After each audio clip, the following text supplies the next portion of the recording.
Hi everybody, it's Andy and welcome again to my office in Los Altos, California. I'm an attorney licensed to practice law in California as well as New York.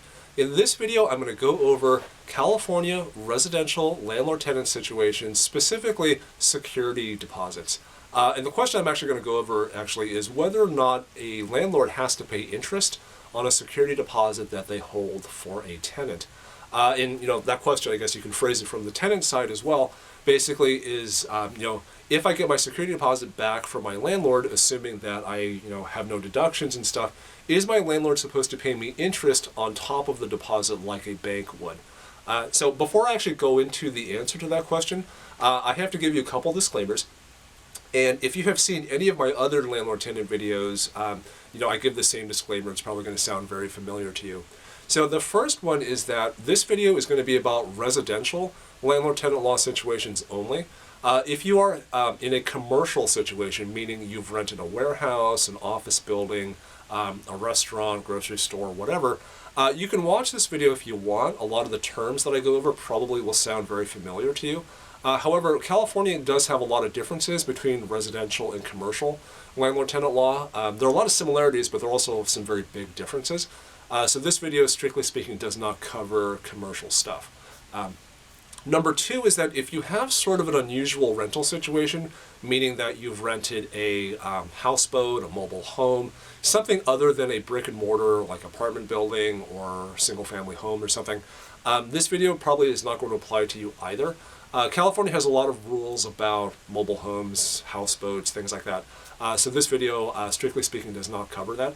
Those situations, I think, are more rare than the apartment or the house or the room, etc. So I'm not going to go over the kind of rarer situations. Number three is that if you have any sort of Section 8 situation or government funding for your housing, there's probably going to be a lot of rules about what that particular program or programs require. So this video does not go over all of those rules. Those rules oftentimes are very complicated. And I mean, it would be impossible for me to go over all of them in this video. And the last requirement basically is that regardless of what the state requires, it is possible that, if you live in a county or city that has local rules, those local rules will be in addition to what the state requires. So if you do live in one of those cities or counties, you have to follow both sets. So you have to follow what the state requires, and then you have to follow what your city or county requires. So it's more than, say, if you lived in another city or county that doesn't have those rules.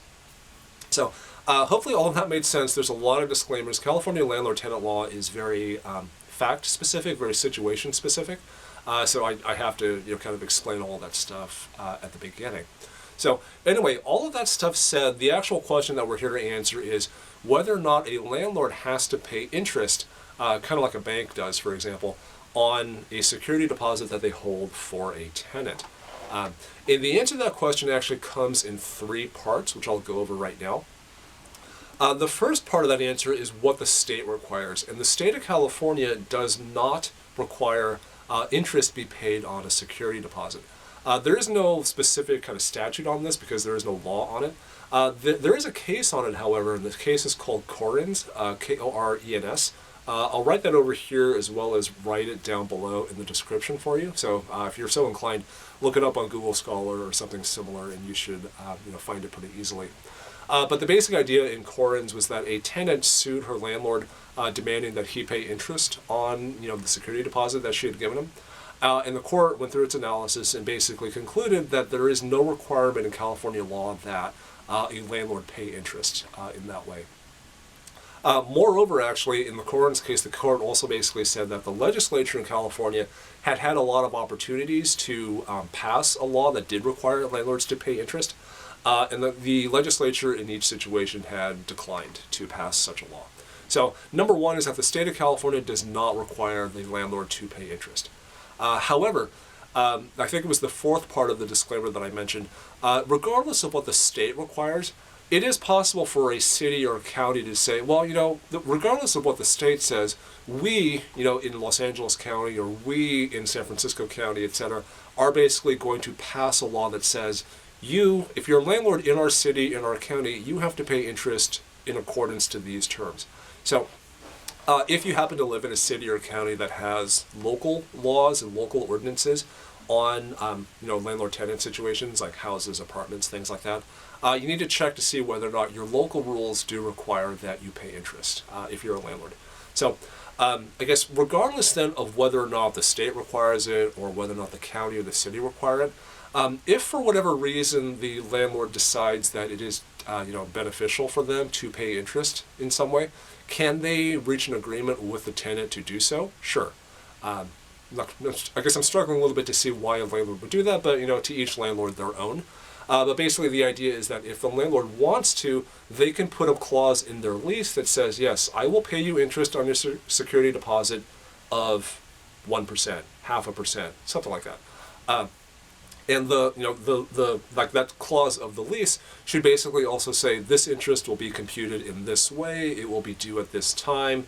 It's not something the tenant can withdraw right away, or maybe it is. So whatever terms the landlord decides are beneficial to them, the landlord and the tenant can put that in writing and add it to a part of their lease. So. Anyway, hopefully that wasn't too confusing. To summarize then, the state of California does not require interest to be paid on a security deposit. However, a city or county can choose to pass its own laws or its own rules about interest, how much has to be paid, when it has to be paid, etc. But then regardless of what the city or the county require, the individual landlord and tenant can come to an agreement on their own about how much interest to pay, when to pay it, etc. But that part should be written into the lease between the parties. So hopefully that wasn't too confusing. Speaking for just me, when I was renting property, I actually did wonder about this interest thing quite a lot. It was nothing more than a passing curiosity, I think, because the money involved generally is going to be fairly small. Like, we're not talking thousands of dollars at a really high interest rate or something. So it was more just a curiosity. But if you are like me and you've always wondered about this, then now you have your answer, I guess. So anyway, again, hopefully that helped. Wasn't too confusing. Like this video, share it, comment, subscribe, all that nice stuff. And I will talk to you guys next time. Thanks.